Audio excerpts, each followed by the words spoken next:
Halo Rek, pantun dulu. Monggo, boleh. Ada hewan sapi, bahasa Inggrisnya cow. Cakep, Jumpa lagi di podcast Waras KB Show. cakep, oke. Perkenalkan, aku Ridwan. Aku di sini murid magang di Yayasan Rekat Peduli Indonesia. Dan pada kesempatan ini, yang pastinya aku nggak sendirian, ditemani oleh tamu yang sangat spesial, yaitu dari Cak Surabaya. Boleh perkenalan dulu, Cak? Boleh tak balas ya, pakai parian juga Oh, perkenalannya. boleh. Oke. Apa itu parian? Jadi parian itu adalah pantun yang digunakan ataupun diucapkan dalam bahasa Jawa. Oh, istilah Jawanya pantun itu parian. Parian, ya. Boleh, Cak? Kita mulai ya. Boleh. Jawabannya masuk tapi. Masuk. Masuk Oh, ya? Oke, masuk. masuk. Oke. Oke. Dek Cak Durasim, delok Kartolo. Masuk. Mulene lewat Taman Apsari.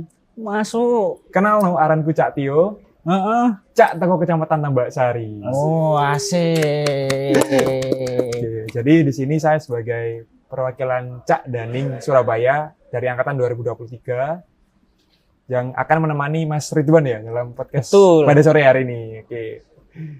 Mas Tio atau Cak Tio lah. Ya, Enak ya. dipanggil Cak ya? Iya, boleh. Cak Tio Bebas ini aja. kan sebagai Cak Surabaya. Ya. Di Cak itu ngapain aja sih, Mas? Mungkin bisa dikasih prolog dikit.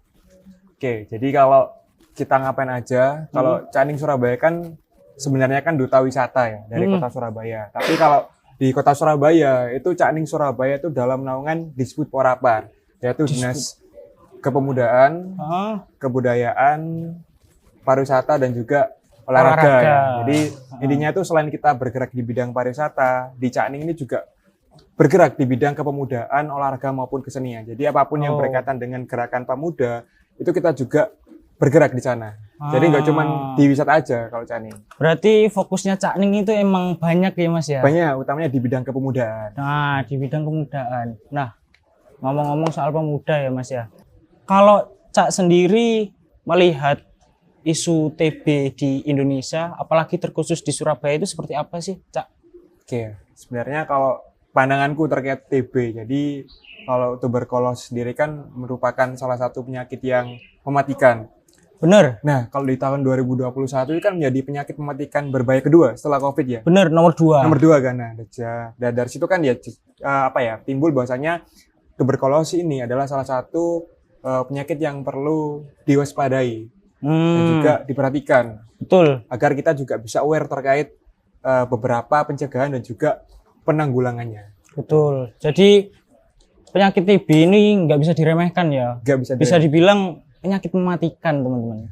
Kalau dari Cak sendiri, mungkin Cak kan mungkin mewakili pemuda yang ada di Indonesia dan terkhusus di Surabaya. Nah, kira-kira gimana sih Cak pandangan Cak sendiri terhadap pemuda untuk penanggulangan TB ini sendiri? Oke, kalau sekarang kan ibaratnya dunia teknologi kan semakin gencar nih. Betul. Nah, di sini kan adanya perkembangan teknologi itu sangat berkaitan erat dengan peran pemuda saat ini. Jadi di sini harapannya pemuda ya, mungkin nggak cuman pemuda Surabaya aja, utamanya seluruh Indonesia lah. Itu kita harus bisa menjadi garda terdepan dalam penanggulangan tuberkulosis. Nah, dalam satu sisi, di situ kita bisa mengoptimalkan peran media, entah itu dari YouTube, TikTok maupun Instagram. Nah, di situ kita bisa mensosialisasikan secara cepat dan juga bisa mengedukasi terkait apa sih itu tuberkulosis kayak gitu. Apakah sepengaruh itu, Mas, media sosial itu terhadap mungkin edukasi terkait penyakit TB ini sendiri? Sangat-sangat berpengaruh sekali karena apa ya, tidak bisa dipungkiri kita kan kalau misal bangun tidur lah, mungkin Mas An juga merasakan yang pertama kita lihat itu kan pasti kan HP kan, bukan koran ataupun bukan buku kan. Di situ fun fact aja zaman sekarang kan. Nah, di situ kan apa ya, istilahnya orang-orang ini bisa langsung terhentak lah ketika bangun tidur, dia bisa langsung lihat informasi tentang TB ini lewat media.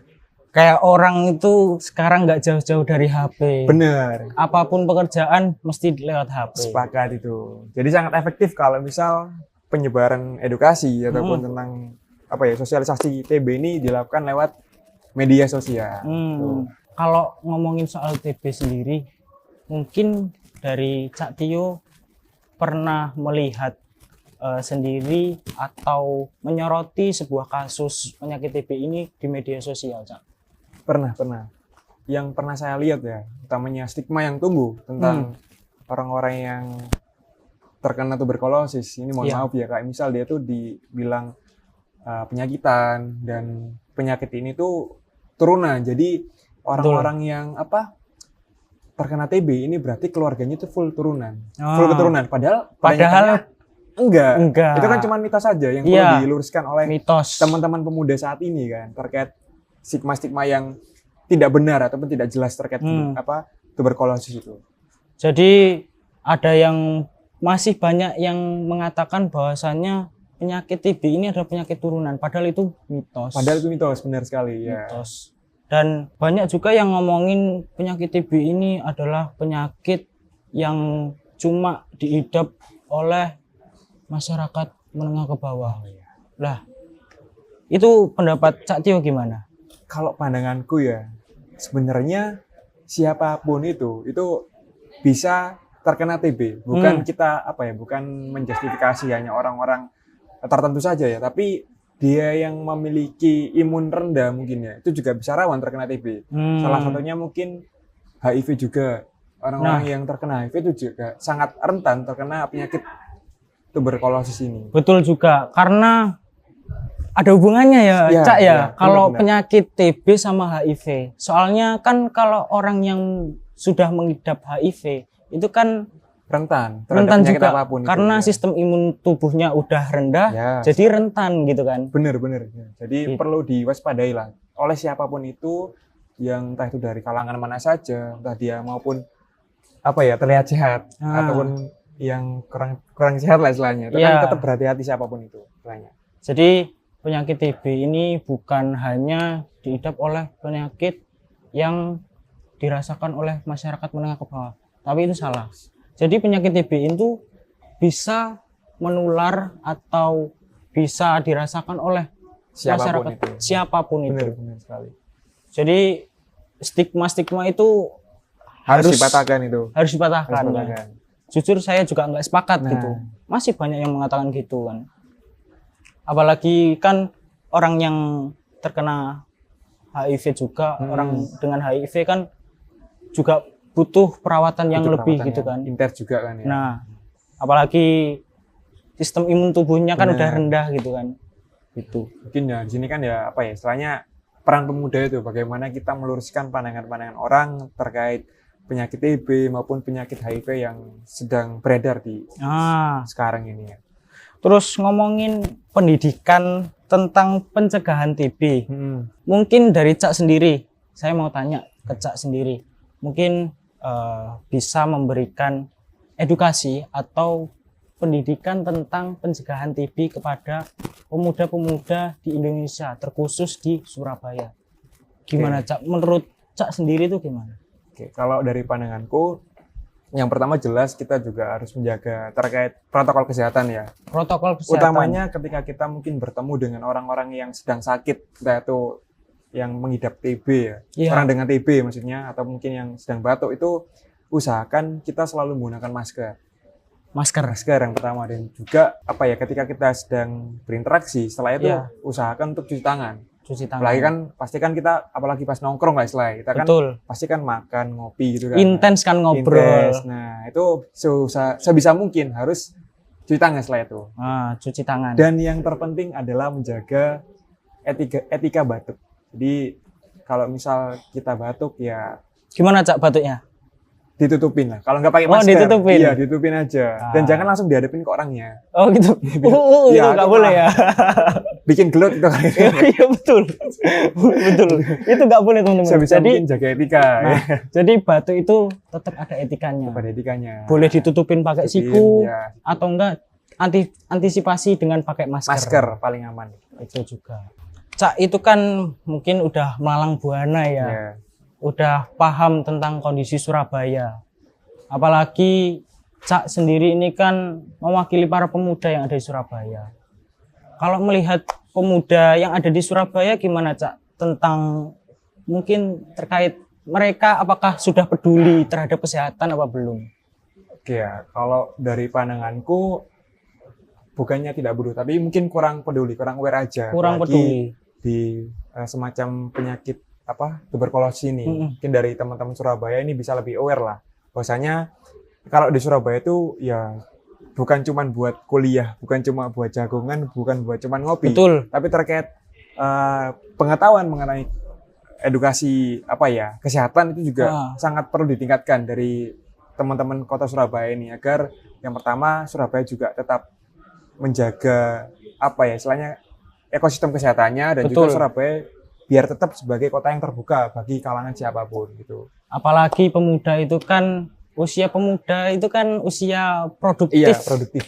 Jadi perlulah untuk pemuda itu menjaga kesehatannya, Menjaga kesehatan, agar di tua kelak nanti enggak merasakan rasa yang tidak diinginkan gitu. Ben gak soro. Nah, bener, ben gak soro. Gak soro. Soro itu sengsara. Maksudnya. Jadi kita harus peduli terhadap kesehatan kita, apalagi kita masih pemuda, ya kan?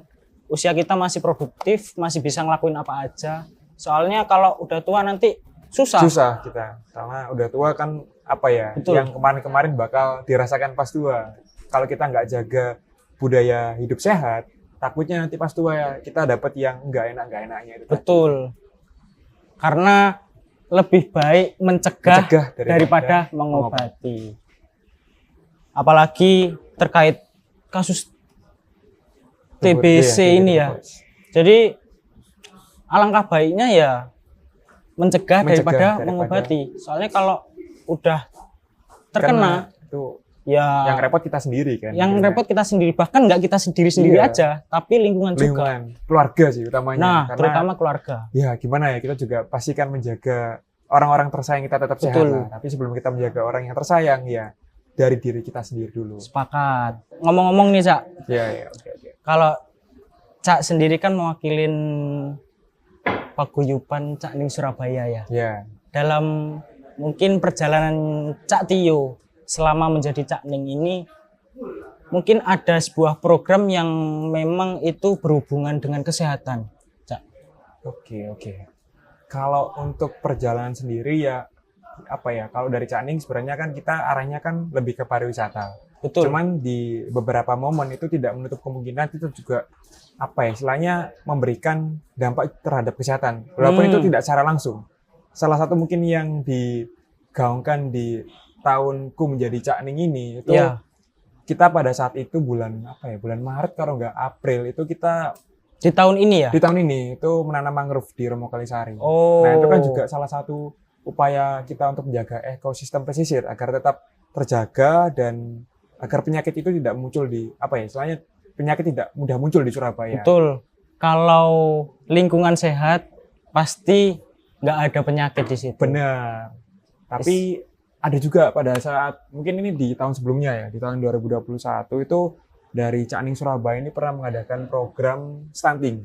Program stunting. Penjagaan stunting ya. Jadi pada saat itu beberapa perwakilan Cak Ning Surabaya turun ke beberapa kelurahan dan kecamatan untuk memberikan sosialisasi terkait betapa pentingnya stunting bagi ibu hamil ya istilahnya kayak gitu. Setuju juga, Cak. Jadi orang yang mungkin sedang menjalani masa kehamilan dan apa juga akan melahirkan lah. Akan melahirkan terus, dan anak stunting itu perlu diberi perhatian lebih karena apalagi kalau ibu hamil dan anak stunting itu kan mungkin sistem kekebalan tubuhnya sedikit rentan. Jadi potensi untuk tertular atau terjangkit penyakit TB itu sangat mudah sekali ya. Jadi ibu yang menjalani masa kehamilan dan mungkin kalau ada anak-anak yang terkena stunting itu harus diberikan perhatian lebih karena itu juga akan memicu munculnya tuberkulosis di situ. Betul. Karena kan tuberkulosis kan ya istilahnya kayak menyerang yang imunnya rendah kan. Iya. Karena akan rawan, makanya kenapa stunting sangat berperan sekali terhadap pencegahan berbagai penyakit, salah satunya itu TB, tuberkulosis. Dari Cak sendiri mungkin bisa memberikan motivasi kepada teman-teman atau pemuda-pemuda atau arek-arek yang ada di Surabaya terutama? Oke, oleh pesanku utama nih gawe arek-arek Surabaya lah. Lek wis ero koncone ataupun kalau sudah tahu temennya ini terjangkit penyakit tuberkulosis, itu jangan dijauhi. Tapi bagaimana caranya dia tetap punya teman dengan apa ya? Dengan kita berusaha menjaga komunikasi agar dia tetap merasa ada dan dia juga tetap merasa hidup dengan pendiriannya meskipun dia punya penyakit tuberkulosis itu. Jadi jangan beda-bedakan teman. Kalau misalnya temannya yang sakit tetap dirangkul, tapi juga tetap memperhatikan protokol kesehatan. Betul. Karena TB ini bukan penyakit yang Sembarangan. sembarangan. Jadi perlulah kita ada sinergitas antara pemuda-pemuda terutama di Surabaya, Cak ya. Benar sekali, benar-benar. Nah, kebetulan Cak, karena waktu mungkin Udah maghrib ini. kelihatannya ya. Kelihatannya ya. Jadi mungkin sekian saja, karena di awal ada pantun, di akhiran saya kasih pantun juga. Oke. Burung cendrawasih ada di Papua. Sekian, terima kasih. Semoga bermanfaat untuk semua. Nah, mungkin gitu aja, Rek. See you.